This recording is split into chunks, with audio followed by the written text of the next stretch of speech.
Good morning, students. Welcome to the series of lesson Movement in Animals, part 4.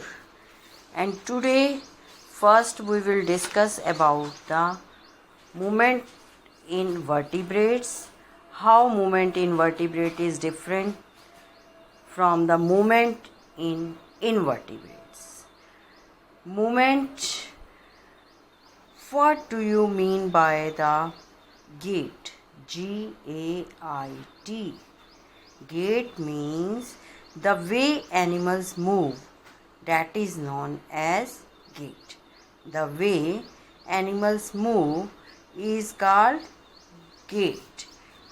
The animals that live on the land, they need to lift their bodies away from the ground to move. If they have to move, what they have to do? They have to lift their body away from the ground, and in doing so, limbs help them. You know very well, animals have hind limbs and forelimbs. Limbs support the animals and bear the weight of the body. Most vertebrates have tails that help them keep their balance while moving. On the basis of backbone, animals can be divided into two groups, that is vertebrate and invertebrate.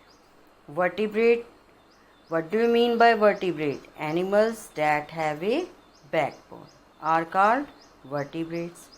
For example, we human beings are vertebrate because we are having backbone. Dogs, fish, they all are vertebrates. Whereas invertebrates, animals that don't have a backbone, are called invertebrates. Earthworms, cockroach, snails are invertebrates.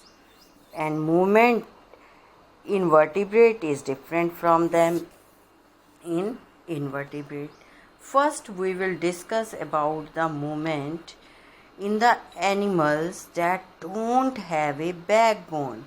It means in invertebrate. For example, earthworm. Now, I will tell you how does an earthworm move. How? An earthworm moves with the help of muscles and stiff hair-like projections called bristles. Bristles are present on the where bristles are present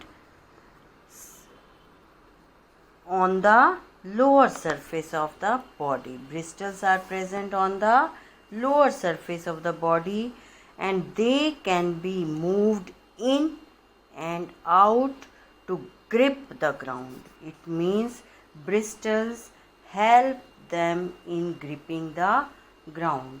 So, how does an earthworm move? First of all, earthworm, a matured earthworm, if we will see, a matured earthworm has a ringed body, a large number of very small bristles.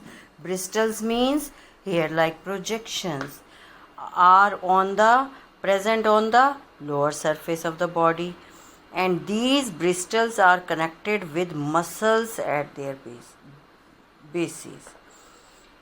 Earthworm sticks to the soil with the help of these bristles, and then these bristles itself forward by stretching its muscle.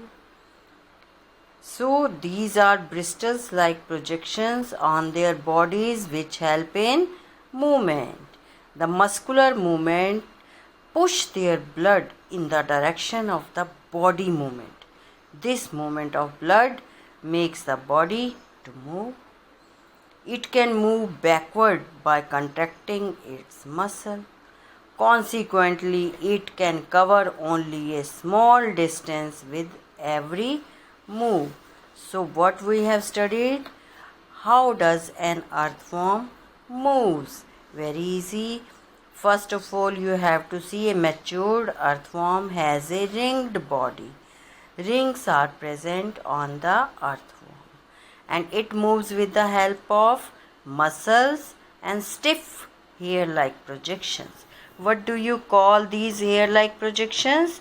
These hair-like projections are called bristles. And where bristles are present? These bristles are present on the lower surface of its body, and they can be moved in and out to grip the ground.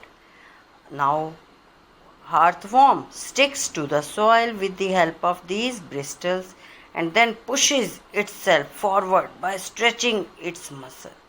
Similarly, it can move backward by contracting its muscle. Consequently, it can cover only a small distance with every move. In this way, it moves, it crawls, you can say.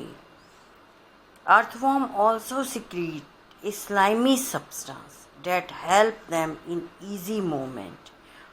So, an earthworm moves by an alternate contraction and relaxation of its muscle. By alternate contraction and relaxation of its muscle. So, invertebrate. The earthworm is an invertebrate. It does not have backbone. It is without skeleton. Now, second, snail, invertebrate. How does a snail move? How does a snail move? Now we will study about that. The snail, you have seen snail. The body of the snail is covered with a hard shell. It means the snail has a outer skeleton, means shell, that is made of calcium carbonate. Shell is made of calcium carbonate. It is also a slow moving animal like an earthworm. It is a slow moving animal like an earthworm. It drags its shell along as it moves with the help of its sticky foot. It has a sticky foot and its body is, the shell does not help in movement, but it is dragged along by the snail. Dragged along by the snail. Snail hides itself inside the shell to protect itself from the hair and enemies. So now we will see snail moves with the help of its sticky foot. The muscles in the foot contract and expand. This enables the snail to move forward.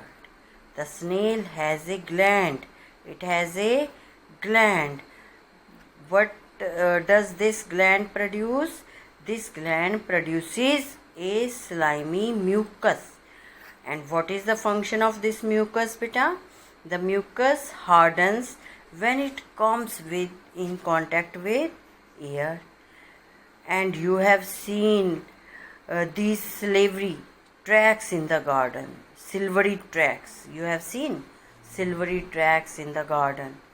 The hardened mucus covers the path on which the snail moves and protects the snail. It enables the snail to move even on very sharp object.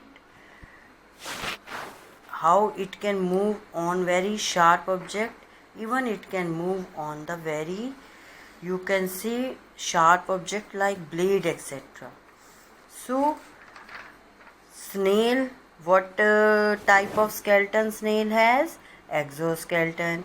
And skeleton is made up of, means shell is made up of calcium carbonate, and it drags its shell along as it moves with the help of sticky foot. It has a sticky foot. The muscles in the foot contract and expand, and when the muscles contract and expand, it enables the snail to move forward. And Snail has a gland that produces a slimy mucus, and when this mucus comes in contact with air, it gets hardened, and we can see this mucus when it becomes hardened as silvery tracks in the garden. The hardened mucus covered the path on which the snail moves and protect the snail also.